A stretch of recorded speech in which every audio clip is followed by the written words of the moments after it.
한 주가 이렇게 또 훅 지나가 버렸습니다. 네. 시편 57편은 그 표제에 이렇게 소개하고 있습니다. 다윗이 사울을 피하여 굴에 있던 때라고 이야기합니다. 다윗이 자기를 추적하는 사울을 피해서 이제 굴에 숨어 들어가 있을 그때에 불렀던 노래, 이렇게 지금 이제 이 시편을 소개하고 있습니다. PPT에 띄워주시면 되겠는데요. 다윗이 굴에 있던 때인데요. 근데 굴에 있다 보니까 굴에 지금 쫓겨서 굴에 있는 사람이 쓸 법한 단어들이 시편에 나옵니다. 재앙, 비방, 창, 화살, 칼, 그물, 웅덩이에 빠졌다라는 거. 그런데 그 굴이지 않습니까? 어두컴컴한 굴. 결코 큰 공간이 아닙니다. 좁은 공간인데, 근데 다윗의 이 시편을 가만히 방금 읽으셨던 그 구절들을 보면요, 어떤 단어가 나오냐니까요. 만민, 문나라, 하늘, 궁창, 온 세계가 나옵니다. 이게 결코 쉬운 일이 아닙니다. 그 굴에 갇혀서 쫓김받고 있어 내일을 기약할 수 없는 존재인데, 이 사람이 지금 뭘 하고 있냐니까요. 만민과 문나라와 하늘과 궁창과 온 세계를 바라보며 하나님의 영광이, 하나님이 높임 받기를 기도하고 있더라라는 것이죠. 자, 그러면 다윗이 왼쪽에 보시는 건 부인할 수 없는 다윗의 상황입니다. 그런데요, 오른쪽도 부인할 수 없는 다윗의 믿음이고 하나님에 대한 고백입니다. 그럼 도대체 이 중간에 무슨 일이 있었기에 이 굴에 갇혀서 내일을 기약할 수 없는 사람이 이런 반응을 보이고 있는 것일까? 57편 7절인 거죠. 그래서 내 마음이 확정되었고 내 마음이 확정되었사오니 라고 말을 합니다. 굴에 갇히더라도 결코 그 굴 속으로 가둘 수 없는 것이 있다면 하나님 우리에게 주셨던 마음인 거죠. 우리의 마음속에 하나님 말씀을 따라 주님 주시는 선한 의지를 따라서 결단하고 그 길을 쫓아가는 것, 그 누구도 막을 수 없더라라는 것이죠. 성도님들, 인생이 어떨 땐 굴 같을 때가 있습니다. 굴 속에 갇힌 것처럼 힘들다, 어렵다, 걱정, 염려, 불안, 근심, 이게 저희를 떠나지 않습니다. 성경도 그걸 인정합니다. 그런데요, 그런 상황 가운데 모르겠다 이게 아니라요, 그런 상황 가운데 우리로 하여금 하나님께서 살게 하시는 것이 있다면 바로 저거죠. 마음을 먹는 겁니다. 마음을 확정하는 겁니다. 다윗이 저걸 반복합니다. 마음이 확정되었습니다. 내 마음이 확정되었습니다라고 말하면서 본인은 어떤 상황 가운데서도 마음을 요동하지 않겠습니다라고 결단하는 것들을 보게 됩니다. 오늘 그 주보에 나간 것처럼 오늘 그 설교의 제목은 묵상 이렇게 합니다입니다. 지난 시간에 제가 이제 성도님들 처음 뵀는데요. 뜻하지 않게 아이고 저 목사님 무슨 강의하려는가 보다 싶었는데 제 삶의 이야기를 좀 들려드렸습니다. 아마 다른 거 기억 안 나시고 애 5 요거 이제 기억나실 것 같은데요. 오늘은 강의구나라고 이렇게 생각하셔야 됩니다. 묵상이 세 사람 새로운 이야기라면 그러면 어떻게 우리는 그걸 할 것인가에 대한 방법적인 측면이 오늘 좀 다뤄지게 됩니다. 그래서요, 오늘 쭉 들으시는 중에 성도님들 57편 7절처럼 제가 6가지의 내용을 이야기해 드릴 텐데 그 중에 6가지 다 안 잡으셔도 됩니다. 한 가지만 붙잡으셔서 나 이거 한번 해보고 싶다 싶은 마음이 있어 그거를 할게요 이렇게 딱 결단하시면 그게 굴 속에 있는 내가 온 세계를 바라보게끔 만드는 그 하나님의 은혜를 경험하게 되시리라 생각됩니다. 예전에 저희 그 쌀이 넉넉하지 않았던 그 시절에 왼쪽 같은 포스터가 있었습니다. 다 먹었다 방심 말고 남은 밥톨 떼어 먹자. 그래서 이제 저렇게 쌀이 귀했던 시기가 있지 않습니까? 그래서 다 먹었다 방심 말고 남은 밥톨. 이렇게 어른들이, 제가 어릴 때도 어른들이 되게 싫어하셨던 게 밥그릇에 왜 밥을 남겨놓는 거 있지 않습니까? 되게 많이 혼났던 것 같아요. 큰 댁에 가도 그렇고 다른 친척 댁에 가도 그렇고 또 집에 아버지한테도 그렇고 밥 싹싹 끓고 먹어야 된다. 어른들 왜 그거 숭늉까지 끓여가지고 먹으라 이렇게 얘기하시지 않습니까? 그래서 먹는 것이 되게 중요했던 시대다 보니까요, 하나님 말씀도 먹는 것과 관련해서 가르치곤 했던 것이 옛적입니다. 오른쪽에 보시는 사진은 1975년 성서유니온의 어느 한 지역에서 있었던 수련회인데요, 이 수련회 때 제목이 바로 저겁니다. 아침을 잡수셨습니까? 입니다. 하나님 말씀을 아침에 먹으셨습니까? 라는 그 질문으로 우리가 하나님 말씀을 우리가 꼭 챙겨서 먹읍시다라고 말하는 그런 수련회였던 것이죠. 지금 보시는 이 장면은 그 오늘자 매일 성경입니다. 오늘 이제 2월 16일인데요. 매일 성경에 이제 2월 16일자 그 왼쪽 오른쪽 구성인데요. 매일 성경이 왼쪽에는 그 본문에 대한 해설이 있습니다. 묵상하는 포인트고요. 오른쪽에는 본문이 있습니다. 오늘 본문이 이제 요한복음 13장인데요. 자, 오늘은 그러면 우리가 묵상을 한다 했을 때 대부분은 이런 이제 묵상하는 교재를 가지고 하십니다. 그럼 묵상하는 교재를 가지고 할 때 어떻게 해야 되는가에 대한 부분들을 가지고 제가 좀 다루게 됩니다. 매일 성경 맨 앞에 보시면 묵상 이렇게 하시면 됩니다라고 해서 1, 2, 3, 4, 5, 6 이렇게 설명하고 있습니다. 저것도 되게 잘 설명되어져 있습니다. 설명되어져 있는데요. 근데 저희가 그 성서유니온 저희 그 강사들이 강의할 때 쓰는 그림은 좀 다른 게 있습니다. 오늘 그걸로 제가 이제 설명을 해드리려고 하는데요. 바로 요겁니다. 보시면 왼쪽에 1번 준비 있습니다. 2번 기도고요. 3번 읽기고 4번 묵상이고 5번 기도고 6번 살기입니다. 오늘 제가 이제 요거를 하나하나 간략히 성도님들하고 나누게 되는데요. 준비하기, 기도하기, 성경 읽기, 묵상하기, 기도하기, 살아내기입니다. 그래서 1번과 2번은 준비하는 겁니다. 그래서 이렇게 멈춰야 됩니다. 그리고 3번과 4번은 하나님 말씀 앞에 이렇게 머무는 거죠. 계속 그렇게 있을 수만은 없습니다. 그 말씀이 우리로 하여금 가라 하시는 곳으로 우리가 가는 거죠. 우리로 하여금 사랑해라 하는 사람들을 향해서 사랑하는 마음을 가지고 그들에게 다가가는 것. 그게 저희가 5번, 6번인 것이죠. 그 교회 이제 공예배 시간인데요. 공예배 시간에 뭐 그런 거 잘 하진 않지만 저 뭐 몇 번 안 오는 강사니까요. 담임 목사님 그러시면 안 되지만 1번부터 6번까지 있습니다. 성도님 한번 들어보시겠습니까? 1번부터 6번까지가 있는데 실제적으로 가장 중요한 단계가 있다면 몇 번일 것 같습니까?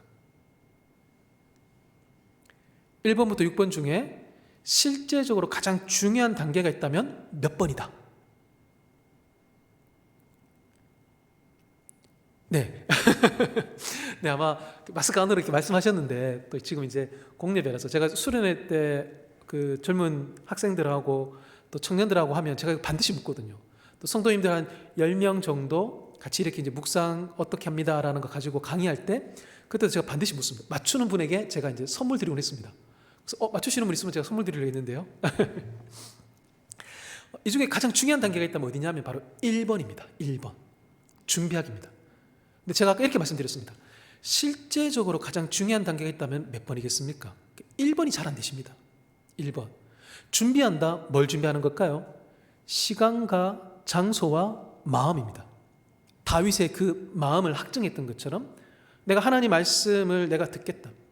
시편 119편에 주의 말씀을 조용히 읊조리려고 내가 새벽을 깨웠나이다라고 얘기합니다. 내가 새벽녘에 눈을 떴나이다라고 얘기합니다. 그게 마음의 결단인 거죠. 성도님들 신앙생활 해오시면서 우리가 다 이렇게 마음을 결단했던 일들이지 않습니까?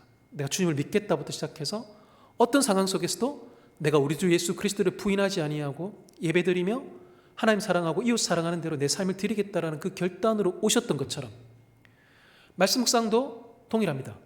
1번 결단이 굉장히 중요합니다. 지금 보시는 그림은 고대 팔레스타인 지역의 가옥의 가옥의 이제 바깥 모습입니다. 저렇게 지금 구성되어져 있는데요. 근데 이제 저 건물 안쪽이 어떨까 이렇게 좀 가만히 들여다보면요. 뭐 이렇습니다. 집안에 한 가정만 있지 않습니다. 집안에 이제 다 가정입니다. 요즘 이제 1인 한 가정, 1인 1가정인데요, 요즘은. 근데 그때는 한 집안에 여러 가정이 살고 있었습니다. 그래서 시끄럽습니다. 애들도 있고 옆집 아저씨 소리도 들리고 왼쪽에 보시면 그 짐승도 그 집안에 이렇게 키우고 있습니다. 근데 그때 당시 얼마나 이렇게 층간소음이 심했겠습니까? 보면 이제 옥상이 있고 그 옥상에서 이렇게 이제 작업하고 계시지 않습니까? 이런 이제 소음들 다 들리는 거죠. 시끌벅적한 것이 바로 이스라엘의 당시의 집 안의 상황이었습니다. 그런데 이제 집은 이런데요. 집을 나가면 집은 시끌벅적하지만 집을 나가면 조금만 걸어가면 저런 들이 나오고 저런 언덕들이 나오고 혼자 있을 수 있는 조용한 공간들을 찾을 수 있는 것도 그때 당시의 정황들이었습니다. 그래서 예수님께서 마가복음 2장 35절에서 새벽 아직도 밝기 전에 예수께서 일어나다가 한적한 곳으로 가실 수밖에 없었던 겁니다. 하나님과 더불어 교제하고 그분께 기도하기를 우리 주님은 결단하신 분인데, 근데 조용한 곳에 있고 싶은데 시편 기자처럼 주의 말씀을 조용히 읊조리고 싶은데, 그런데 집은 시끌벅적하니까요, 집을 나가셔서 조금 걸어가셔서 한적한 곳이 많이 있으니까 그곳에서 기도하신 것이 바로 우리 주님이셨던 것이죠. 지금 보시는 요 수양관은 경북 영덕에 있는 수양관입니다. 원래 그 학교였는데요, 초등학교였는데 초등학교가 이제 폐교가 되면서 그거를 이제 수양관으로 바꾼 그런 시설입니다. 제가 이제 2년 전에 겨울에 여기에 일이 있어서 제가 이제 몇 번 갔었는데요. 이 동네가 그 영덕인데 너무너무 추웠습니다. 제가 이제 겨울에 갔었는데 뒤는 산이고 앞은 강이 흐르면서 그 겨울 바람이 너무 셌습니다. 제가 여기 이제 몇 번 그 일이 있어서 제가 갔었는데 제가 이제 어디 수련회나 아니면 세미나나 이제 이런 데 가면 내일 아침에 내가 혼자 조용히 묵상할 곳이 어디 있을까? 그걸 이제 찾는 게 제 아주 옛적부터의 버릇이었습니다. 언제나 그런 공간들을 찾아냈습니다. 뭐 콘도든 아니면 기도원이든 수련회장이든 언제나 홀로 조용히 묵상할 수 있는 곳을 찾아냈는데, 그런데 2년 전에 갔던 저 수양관에서는 이게 좀 안 되겠다 싶은 상황이었습니다. 먼저 2층은 저게 다 이렇게 숙소입니다. 근데 한 방에 한 5, 6명씩 자기 하다 보니까 뭐 저 혼자 뭐 아침에 묵상한다고 불을 없는 상황이지 않습니까? 그런데다가 1층 중간은 그 식당입니다. 1층 오른쪽은 화장실하고 샤워실이 있습니다. 1층 왼쪽은 집회실인데 집회실에 그러면 가서 아무도 없으니까 불 켜고 묵상할 수 있겠다 싶었는데, 그런데 저녁에 강구하시는데 어떻게 강구하시냐니까요. 잘 때 코에서 소리가 나시는 분들은 1층에 집회실에서 주무시면 된다고. 그러니까 이제 1층에 집회실에 아침에 이제 기상할 때까지 잘 때 코에서 소리 나시는 분들이 이제 몇 분이 계셨던 거예요. 그러니까 제가 이제 불을 켤 수가 없는 거죠. 이거 어떻게 해야 되나? 그리고 또 밖에 나가서 할 수가 없었습니다. 너무 추웠습니다. 그래서 큰일 났다 싶었는데 제가 이제 그날 저녁에 2층을 올라가는데 2층에 어떤 방문을 제가 하나 딱 보게 됩니다. 그 방문을 자원봉사하는 그 자봉들이 딱 여는데 제가 그 공간을 제가 딱 보게 됩니다. 바로 저런 문인데요. 저 문을 딱 여니까 안에 저런 공간이 딱 있었습니다. 수련회에 관련되어지는 물품들이 저 안에 이렇게 놓여져 있었던 거죠. 내부 창고였던 거죠. 제가 지나가다 딱 보니까 불이 켜지네. 그리고 문을 열 수 있지 않습니까? 그러니까 문을 여니까 제가 딱 문 닫고 들어가면 그만큼의 공간이 저한테 확보 딱 되지 않습니까? 제가 저기 딱 들어가 보니까 제가 앉아서 다리를 쫙 펴니까 제가 이제 키가 177인데요. 다리를 쫙 펴니까 딱 맞는 겁니다. 그 할렐루야였습니다.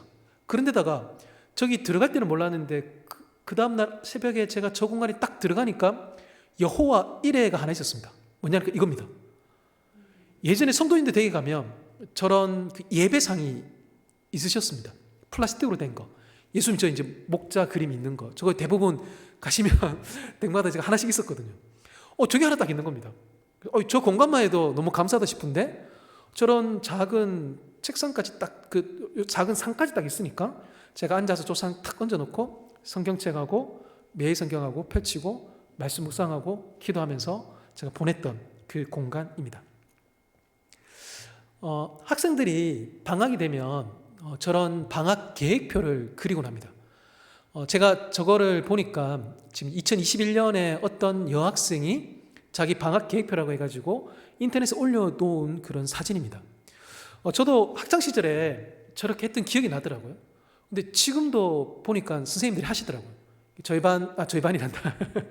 저희 집에 있는 그 초등학생 둘도, 쌍둥이 둘이도 지난 겨울방학 시작할 때 보니까요, 저거 이제 그려가지고 집에 가서 자기 책상에 딱 붙여놓은 거 제가 이제 봤습니다. 몇 시부터 몇 시까지 이제 꿈나라, 몇 시부터 몇 시까지는 일어난다, 그리고 몇 시부터 몇 시까지는 학원 간다, 그리고 저 아이는 굉장히 척합니다. 이제 동생하고도 놀아준다, 이렇게 되어 있습니다. 요런 버전도 있죠. 뭐 별로 다르진 않습니다. 꿈나라, 몇 시부터 몇 시까지는 뭐 한다, 딱 결정하는 거죠. 저런 계획표는 아이들이 몇 시부터 몇 시까지 이러면서 줄을 쫙 긋습니다. 7시부터 8시까지 아침 식사, 줄을 쫙 끊는 거죠. 8시부터 9시까지 독서, 줄을 끊는 겁니다. 10시부터 12시 학원, 줄을 쫙 끊는 겁니다. 묵상이 성공하려면 어떻게 하셔야 되냐니까요. 저 아이들처럼 삶의 시간에 두 줄을 끄으셔야 됩니다. 요때부터 요때까지는 하나님 내가 뭐 하는 시간입니다라고 줄을 쫙 끄시는 거 굉장히 중요합니다. 제가 수많은 교회를 다니면서 강의하고 또 그 강의 이후에 그분들하고 연결되어서 묵상 나눔 모임을 하고 또 온라인으로도 묵상 나눔 모임을 하면서 제가 계속적으로 확인해 나가는 것이 무엇이냐니까요. 바로 저겁니다. 묵상의 2번, 3번, 4번, 5번 해서 묵상의 깊이까지 간다 안 간다를 떠나서 묵상이 정착되기 위해서 가장 중요한 게 뭔가? 바로 저겁니다. 마음을 먹으시는 겁니다. 지금 보시는 교회는 대구에 대구 교대 앞에 남흥시장이라고 있습니다. 그 남흥시장 안에 있는 남흥교회입니다. 여기도 이제 합동측 교회인데요. 제가 그 대학생 선교단체 간사로서 제가 대구 교대에서 제가 굉장히 오랫동안 사역을 했습니다. 대구 교대 학생들이 쉬는 시간이나 아니면 점심시간 때 아니면 그 인근에 자취하는 학생들이 저녁에 잘 기도하러 갔던 교회가 바로 저 남흥교회입니다. 교회 그 지하 공간이 있는데요. 새벽 기도도 드리시고 낮에 언제나 성도님들 오셔서 기도하는 공간으로 공개되어져 있는 열려져 있는 공간이었습니다. 저도 이제 한 번씩 잘 갔는데 제가 이제 점심 전으로 잘 갔는데요. 제가 가면 잘 만나는 여자분이 한 분 계셨습니다. 제가 딱 가면 저기 누가 한 분 찬양하시면서 성경 읽으시면서 기도하시는데 그러신 것 같다 했는데 근데 제가 갈 때마다 그분이 계시니까 이분도 이 시간에 잘 오시는 것 같다라고 제가 이제 알게 됐습니다. 그러던 어느 날 제가 이제 저 남은교회 예배실 기도실에 제가 이제 기도하러 가는데 근데 그분이 딱 나오시는 겁니다. 그분이 딱 나오시는데 제가 깜짝 놀랐습니다. 뭐냐니까요. 그분이 유니폼을 입고 계시는데 은행 직원 유니폼을 입고 계신 겁니다. 그러니까 그 인근의 은행 직원이셨던 거죠. 이분이 이제 그 은행 점심시간 때 시간 쪼개가지고 그 얼마 낼 수도 없는 그 시간 쪼개가지고 여기 오셔가지고 기도하고 성경 읽고 찬양하시는데 제가 이렇게 일부러 들으려고 들은 건 아닌데 막 눈물 흘리면서 기도하시는 부분들이 굉장히 많았습니다. 그리고 어느 날 제가 또 이분하고 이제 문 밖에서 딱 부딪혔습니다. 몇 달 지났습니다. 깜짝 놀랐습니다. 이 은행 직원인 이 여자분, 점심시간 때마다 남은교회 지하에 오셔서 기도하셨던 저분, 왜 깜짝 놀랐냐면요, 배가 만삭이었던 겁니다. 임신하셨던 거죠. 이게 완전히 만삭이시더라고요. 배를 보니까.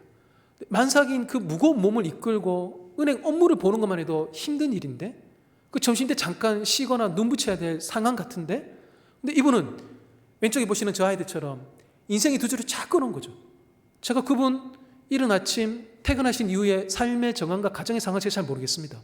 그러나 이분은 자기의 삶에서 가장 확실하게 끌 수 있는 두 줄이 바로 점심시간, 자기 직장 인근에 있는 교회의 지하 예배실이었던 거죠. 상주서문교회입니다. 상주서문교회가 만일 성도님들께서 묵상으로 우리 교회가 단단히 세워져 가기를 원한다. 그러면 저 왼쪽을 신경 쓰셔야 됩니다. 묵상에 대한 여러 스킬들과 묵상에 대한 여러 방법론들을 따라 들어가기 이전에 저걸 단단히 마음먹으셔야 됩니다. 내가 이렇게 두 줄을 긋는다라는 것이죠. 저희가 이제 그 성도님들 대상으로 묵상에 대해서 저희가 이제 가르치곤 하는데요. 소수 그룹으로도 저희가 이제 가르치곤 합니다. 그럴 때 저희가 이제 5주 동안 진행하는 프로그램이 있는데요. 그때마다 제가 꼭 첫 번째 내는 숙제가 바로 저겁니다. 두 줄 긋기입니다. 몇 시부터 어디에서 묵상하시겠습니까? 지금 보시는 이 분들은 대구의 어느 교회 유치부 선생님 이제 8분이 부탁하셔서 그 선생님들 대상으로 5주 동안 했던 건데요. 여기 선생님들 보시면 이제 새벽 5시, 저녁 10시, 11시, 오전 9시, 오전 7시 다양하십니다. 저는 절대 아침에 하셔야 된다고 권하지 않습니다. 제 아는 서울에 있는 한 자매가 있습니다. 그 자매랑 이제 그 온라인으로 그 묵상 보내주면 제가 피드백 하는데요. 그 자매가 묵상 언제 올리냐니까 새벽 2시, 3시입니다. 퇴근하면 12시입니다. 좀 씻고 눈 붙이기 바쁜데 말씀 묵상하는 거죠. 아이고 야야, 네 새벽 2시, 3시가 뭐고 아침 해라. 절대 그렇게 말 못합니다. 각자에게 가장 좋은 시간대에 가장 좋은 곳에 사면 됩니다. 근데 제가 이 교회 분들이 굉장히 인상적인 게 뭐냐니까요. 제가 이분 첫 번째 분하고 마지막 분 보시면 새벽 5시 거실에 작은 상입니다. 그 다음에 그 마지막 분 보시면 오전 7시 거실에 작은 테이블입니다. 제가 지금 마지막 분한테 제가 이제 농담처럼 얘기했습니다. 집사님, 거실에 작은 테이블을 사시는 거 보니까 거실에 큰 테이블도 있으신가 봐요. 부자시네요. 제가 이제 그렇게 이제 농담했었습니다. 작은 테이블, 2명이 앉는 테이블인데 그 중에 왼쪽에서 할게요라고 세밀하게 정하신 거죠. 시간과 장소를 정하시는 거, 2줄 끊는 겁니다. 나의 하루는 4시 30분에 시작된다라는 책이 있습니다. 이 책을 쓰신 분은 이제 김유진이라는 분인데요. 왼쪽에 있는 이 여자분은 기독교인이십니다. 그리고 미국 뉴욕주 변호사입니다. 지금 한국의 대기업에 지금 이제 고문 변호사로 지금 일하고 있습니다. 이분이 이제 유튜브에 영상을 올렸는데요. 새벽 4시 반에 자기의 일상을 시작하는 그 영상을 이제 계속 올리면서 유튜브에서 유명해지고 난 다음에 이분이 지금 이제 몇 년 전에 이제 책이 나왔습니다. 제가 이제 이분 책을 쭉 읽으면서 제가 이제 도전받은 게 하나 있습니다. 그게 뭐냐면 새벽 4시 반에 일어나서 공부해서 미국 변호사가 되었고 한국 대기업에서 일하고 있다. 굉장히 열심히 한 겁니다. 그런데요, 이분은 지금 다 소망한 바를 이루었습니다. 변호사인데다가 한국의 대기업에서 근무하고 있습니다. 그런데요, 이분은 지금도 4시 반에 일상을 살고 계십니다. 지속성인 거죠. 2줄을 잡았던 것, 그 결단들, 그 마음을 확정했던 것들을 지켜나가는 것, 굉장히 주목되어지는 부분이었습니다. 묵상의 여정이라는 책이 있습니다. 여기서 묵상을 이렇게 얘기합니다. 중단 없는 진득한 묵상을 하는데 가장 필요한 것은 묵상을 향한 열정이 아니다. 하나님을 향한 간절한 사랑도 하나님의 말씀에 대한 사모함도 아니다. 묵상의 중요성에 대한 통렬한 각성도 아니요 깨달음의 기쁨이나 신기한 적용의 경험도 아니다. 가장 필요한 것은 훈련된 몸이다. 몸의 기억이다. 네, 역시 묵상도. 네. 책에서는 이제 묵상은 해놨으니까요. 근데 저도 제가 이제 바꾸고 싶은 거죠. 묵상도 몸을 하는 겁니다. 성경을 잘 아니까 그게 아니라 몸을 하는 겁니다. 시간을 정하여, 약속하여, 몸으로 나를 훈련하여 서로가 그 약속을 지켜감으로 내 몸이 기억하여 그 자리에 찾아 들어갈 수 있게끔 만드는 것. 그게 바로 묵상하기 위해서 첫 번째 준비하기입니다. 이분 이제 버나드 쇼라는 분인데요. 이분은 이제 묘비명에 대해서 한글로 이렇게 제일 많이 풀이됩니다. 우물쭈물하다가 내 이럴 줄 알았다입니다. 인생을 후회하시는 듯한 그런 이제 묘비명입니다. 근데 이분이 이제 그런 분이 아닌 게 노벨 문학상을 받으신 분입니다. 노벨 땡땡상을 받았다는 것은 그 분야의 아주 전문가라는 거죠. 일생을 다하여 헌신하셨다는 겁니다. 최선을 다해 살았던 겁니다. 그런데도 불구하고 최선을 다해서 살았는데도 불구하고 돌아보니 좀 아쉽네. 너무 머뭇머뭇거렸네. 우물쭈물했네. 할까 말까 망설이다가 기회를 놓쳤네. 이런 거죠. 그래서요, 우물쭈물하다가 내 이럴 줄 알았다라는 후회가 아니라 오늘부터, 올해부터 결정하셔서 한 걸음 한 걸음 내딛는 것, 그 은혜가 우리 상주소문교회 성도님들에게 가득하시기를 소망합니다. 두 번째는 이제 기도입니다. 말씀 보기 전에 기도하시는 건 다들 잘 알고 계시는 건데요. 주의 말씀은 내 발의 등이요 내 길이 빛이니이다. 그 빛을 나에게 비춰주십시오라고 이렇게 저희가 이제 기도하면서 하나님 말씀을 저희가 이제 묵상하지 않습니까? 근데 말씀 보기 전에 이제 기도한다라는 것은 어떤 의미가 있는가? 바로 저런 의미가 있습니다. 나의 지식과 경험과 능력과 자원으로 성경을 해석하지 않는 겁니다. 만일 나의 지식과 경험과 나의 능력과 나의 자원으로 성경을 해석하면 저렇게 됩니다. 제한합니다. 하나님의 능력을. 그리고 이거 미룹니다. 그리고 머뭇거립니다. 후회하게 됩니다. 그래서요, 오늘 이 말씀이 나를 초대하고 이 말씀이 나에게 가라 하고 이 말씀이 나에게 손 내밀라 하는 그 사람들을 향해서 내가 내 경험과 내 자원을 하지 않고 하나님의 지식과 경험과 능력과 자원으로 반응하겠습니다라는 것이 바로 말씀 묵상하기 전에 기도하는 자세인 것이죠. 그래서 이겁니다. 말씀 묵상하기 전에 기도한다는 것은 하나님이 옳다는 거예요. 하나님의 판단, 하나님의 경륜, 하나님의 지혜와 지식이 먼저라는 겁니다. 주의 말씀이 내 경험과 내 지식보다 앞선다라는 것을 먼저 인정하는 것, 굉장히 중요하죠.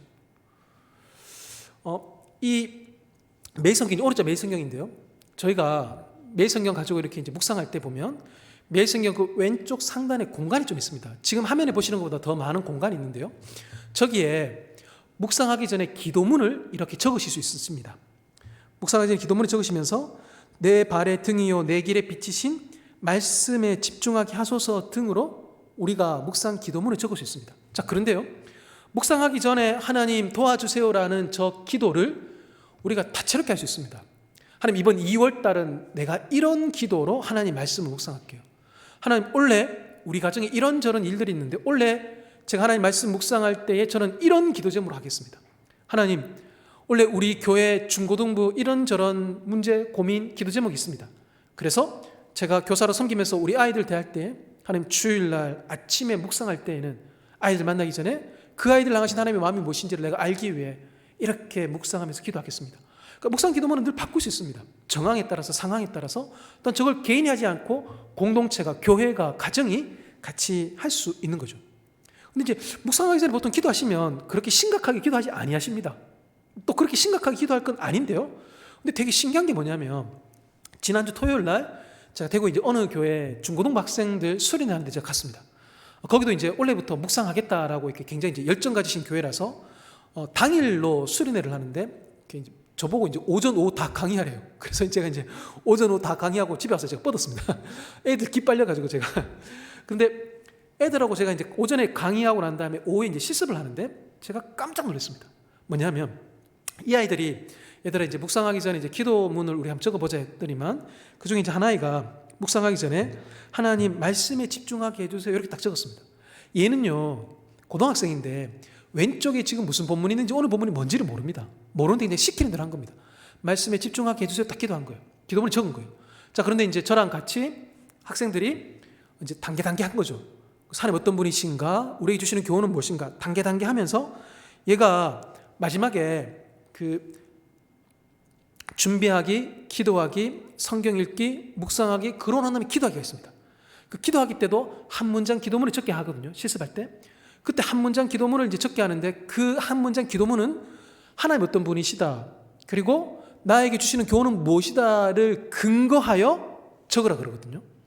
근데 얘네들이 이제 그 묵상했던 것을 근거하여 적는데 근데 제가 너무 놀랐습니다. 그때 제가 진짜 너무너무 놀랐던 게 뭐냐면 상당수의 학생들이 본문을 보기도 전에 적었던 묵상 전 기도문과 그리고 본문을 쭉 보고 묵상하고 몇 번을 반복하여 저랑 같이 읽고 실습하면서 이 본문이 이러하니 내가 이렇게 살게요라고 결론적으로 내리는 그 기도문이 똑같더라는 거죠. 한 명만 그런 게 아닙니다. 여러 명이 그런 겁니다. 제가 이 말씀 드리는 건 그겁니다. 오늘 이 말씀을 펼치면서 하나님 나로 하여금 기도하게 하시는 거 있잖아요. 그거 하나님 나에 대한 예비하심이고 인도하심인 거죠. 하나님 오늘 내 마음이 힘듭니다. 주의 말씀으로 나를 위로해 주십시오. 하나님 우리에게 그 기도하게 하시는 것은 오늘 이 본문 속에 우리를 향한 위로와 우리를 향한 격려가 기다리고 있기 때문인 것이죠. 제가 이제 묵상 실습을 할 때 제가 저걸 또 두 번째로 꼭 숙제 냅니다.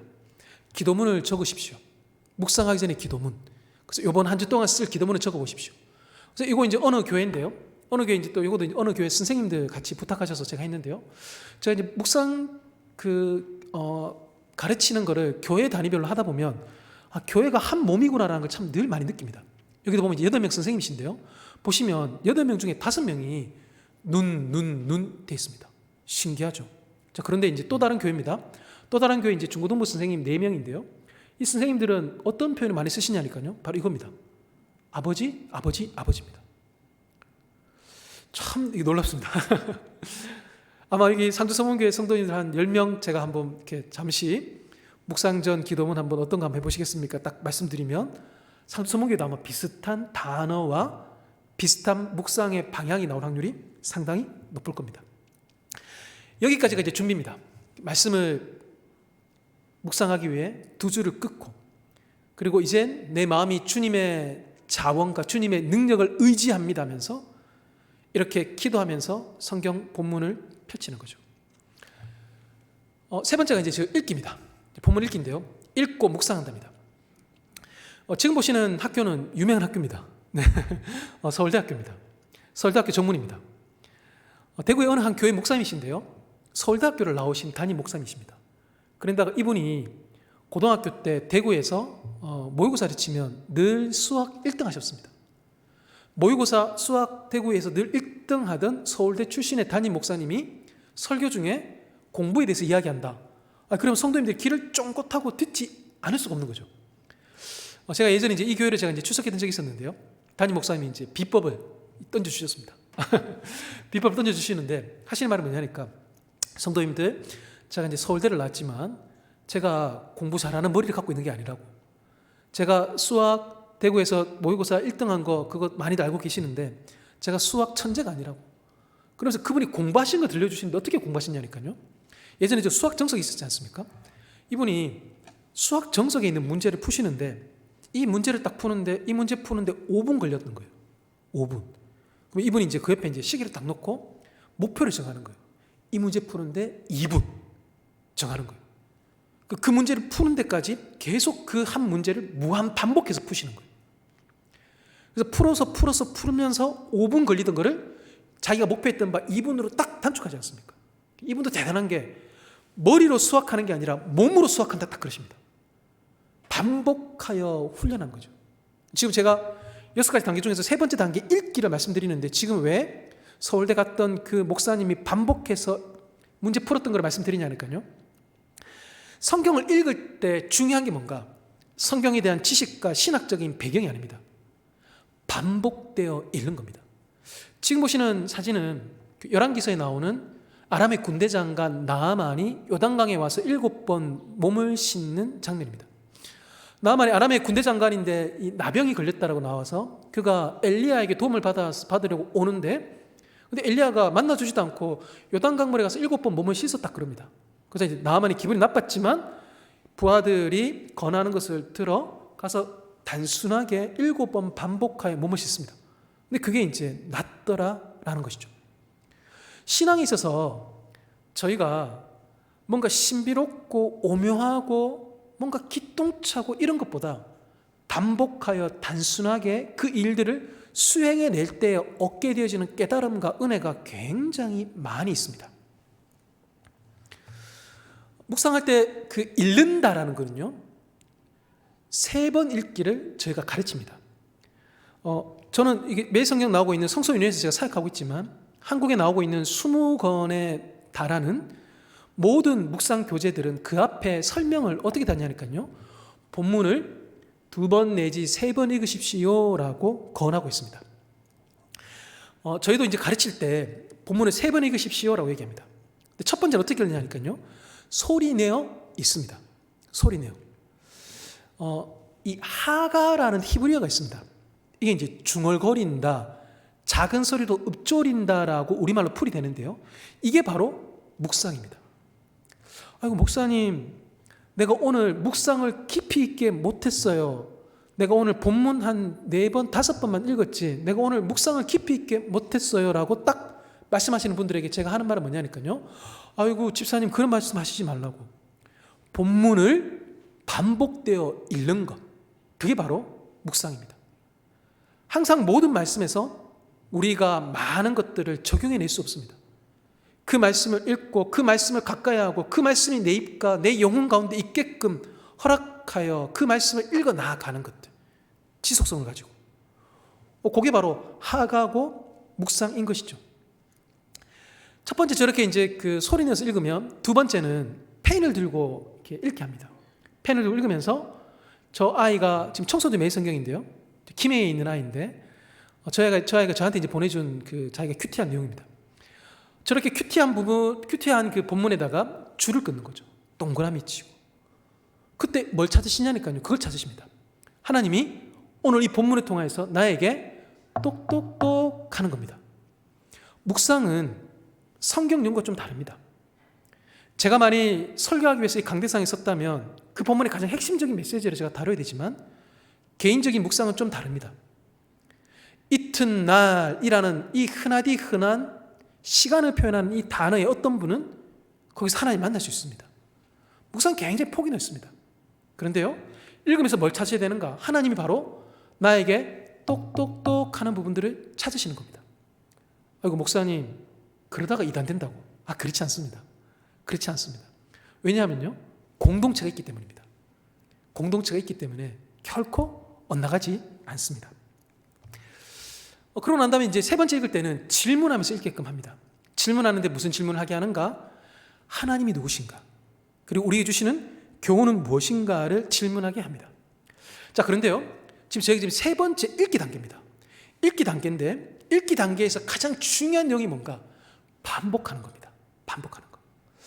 지금 이제 이 세 번 읽기의 힘이라는 자기개발 서적인데요, 이 책이 중요한 게 아니라 이 책의 저자가 일반 서적을 읽을 때에도 세 번 반복해서 읽으라고 이야기하는 게 저희가 가르치는 것과 결이 같아서 제가 인용한 건데요. 첫 번째 읽기, 끝까지 가보자. 두 번째 읽기, 내 것으로 만들잖아요. 똑똑똑인 거죠. 하나님 오늘 내 마음과 내 삶에 정한 것을 찾아오시는 거. 세 번째 뭡니까? 두 번째로 끝나는 것이 아니라 세 번째로 넘어가고 네 번째로 넘어갈 때 뭐가 나옵니까? 반복이 깊이를 만들어냅니다. 저도 성서유니온 직원으로서 매일 성경에 대해서 저도 이제 집필을 하고 있는데요. 저희가 집필할 때 가장 힘쓰는 게 바로 저겁니다. 본문을 반복되어 읽는 겁니다. 그래서 조 목사님 저 좀 거짓말한다 싶으실지 모르겠지만요. 제가 청년들 매일 성경 제가 이제 집필을 계속 하고 있는데, 제가 이제 집필 원고를 제가 딱 받으면 제가 하는 일이 뭐냐니까 그거 딱 성경 본문 딱 출력합니다. 그러고 난 다음에 앞에 딱 펼쳐놓고 10번, 20번, 30번 있습니다. 성도님들, 조 목사님 거짓말한다 싶을지 모르겠지만요, 10번, 20번, 30번 있지 않습니까? 그러면 성경 구절이 꿈틀꿈틀거립니다. 꿈틀꿈틀거리면서 나 여기 있어요라고 얘기합니다. 못 봤던 거, 지나갔던 거, 그게 눈에 딱 들어오면서 오늘 나에게 말씀하시는 바가 무엇인지가 딱 새겨 들려집니다. 반복되어 읽는 거, 가장 중요한 묵상의 태도입니다.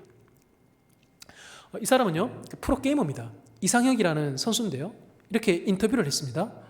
e스포츠에 관심 있는 친구들에게 프로게이머의 삶을 추천하는가라고 물었다. 그러자 프로를 꿈꾼다면 게임의 모든 것을 포기할 각오가 되어 있어야 한다는 답이 나왔다. 바늘 구멍을 뚫은 이들, 프로게이머가 될 수 있는 확률이 0.01%입니다. 결코 쉬운 길이 아닙니다. 그런데 그 바늘 구멍을 뚫은 이들도 어떻게 했느냐? 지루할 만큼 규칙적이고 반복되는 일상을 보냈다라는 것이죠. 프로게이머도 성경도 수학도 반복입니다. 이제 묵상인데요, 목사님, 한국에 20권이 넘는 여러 큐티 교재들이 있는데 성서유니온에서 나오는 매일 성경의 특징이 뭐냐? 두 가지가 있습니다.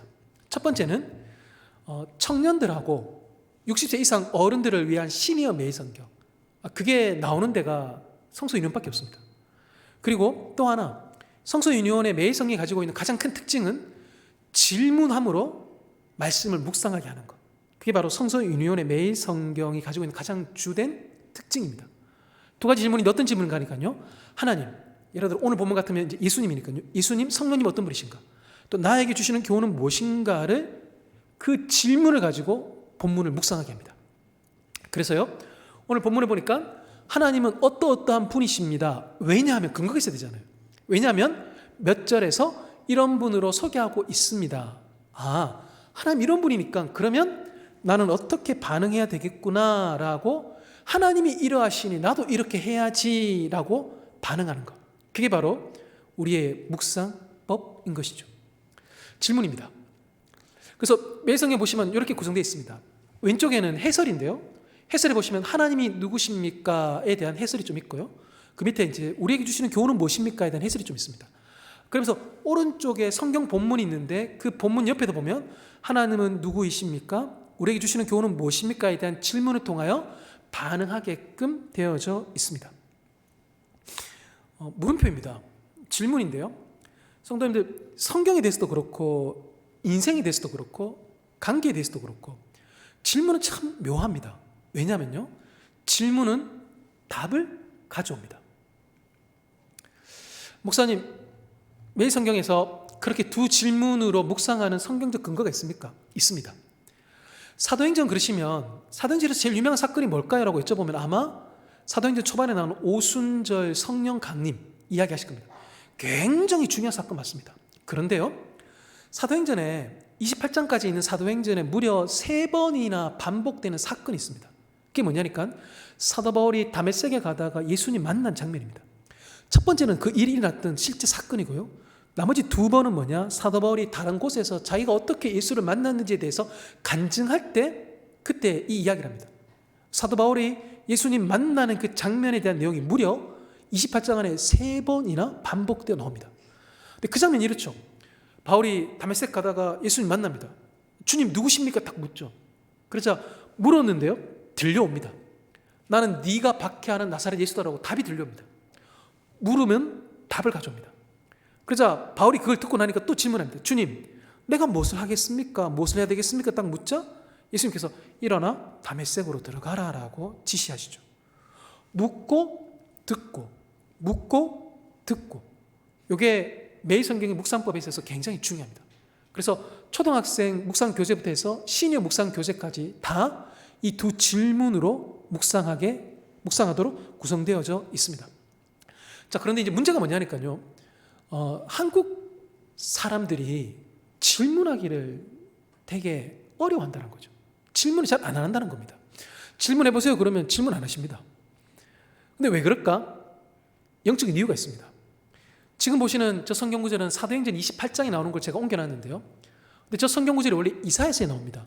근데 저걸 예수님도 인용하셨습니다. 근데 그걸 지금 사도 바울이 지금 이제 말하고 있는 장면인데요. 보시면 이는 눈으로 보고 귀로 듣고 마음으로 깨달아 돌아오면 내가 고쳐줄까 함이라 라고 나와 있습니다. 그러니까 이제 사람들이 아는 거예요. 질문은 답을 가져온다. 그 질문 때문에 내가 답을 들으면 내가 듣고 깨달았으니 고치지 않을 수 없다라는 그런 본능적인 인식을 갖고 계신 거예요. 그래서 잘 질문 안 하는 거예요. 질문하여 답을 들으면 내가 바뀌어야 되니까요. 사람이지 않습니까? 답, 정답, 옳은 대로 살아가는 거. 그래서 어떤 책입니다. 지금까지 산 것처럼 앞으로도 살 건가요? 라고 제목으로 질문을 던지고 있습니다. 성도님들, 지금과는 다른 신앙생활을 살기를 원하신다면 말씀 앞에서 질문하셔야 됩니다. 하나님 어떤 분이십니까? 하나님 내가 어떻게 살기를 원하십니까? 라는 그 질문.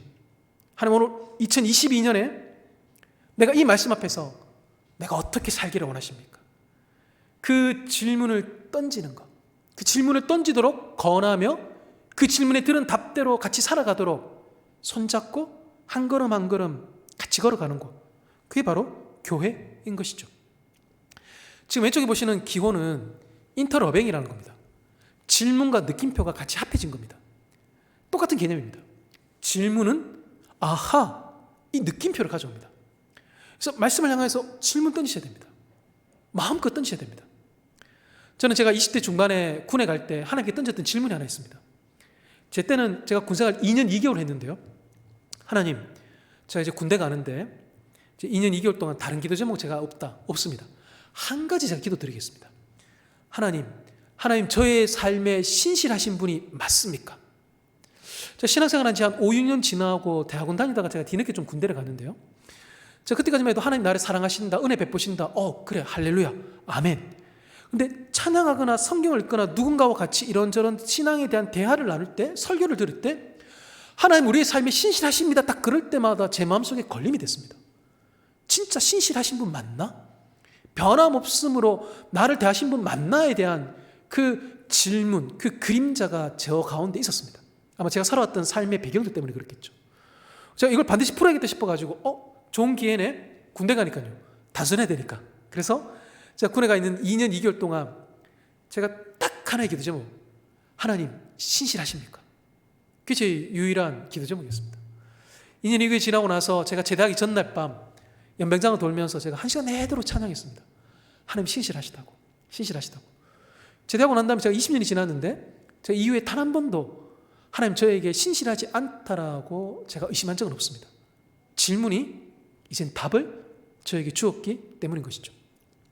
성도님들, 저기 상주 서문교회인데요, 질문의 크기가 그 교회의 크기입니다. 성도 숫자, 재정, 건물, 주차장, 요즘은 또 이제 카페 규모도 많이 또 그렇게 치시더라고요. 카페 규모 절대 그렇지 않습니다. 교회의 크기는 말씀에 의지하여 그 말씀대로 하나님이 누구신지, 그러므로 말미암아 2022년에 상주 서문교회가 어떠하기를 원하시는지에 대해서 하나님 앞에 질문 드리고 그것을 들어나가는 성도님들의 그 질문의 크기가 바로 상주 서문교회의 크기인 것이죠. 묵상은 질문입니다. 질문하셔야 됩니다.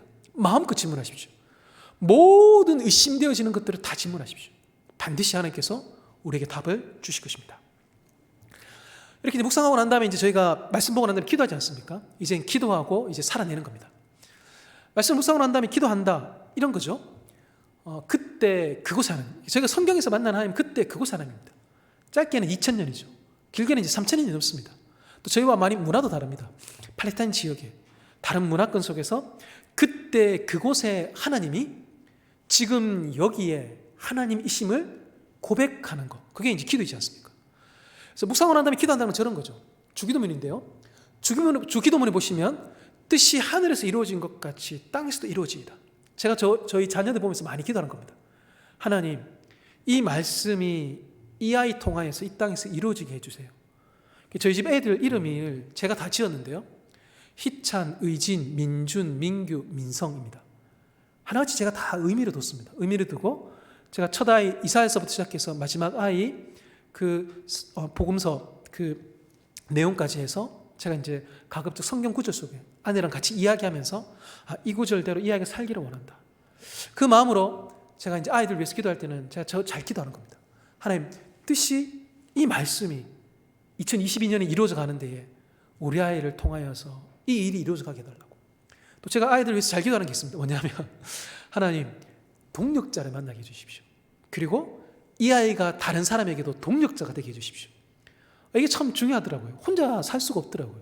사역도 그렇고 삶도 그렇고 서로 잇대어서 살아갈 수밖에 없는 게 인생이다 보니까요. 저런 것들을 제가 놓고 이제 기도하게 됩니다. 2월 16일자 제가 몇 번 반복해서 보여드렸던 이제 매일성경 오늘자 본문입니다.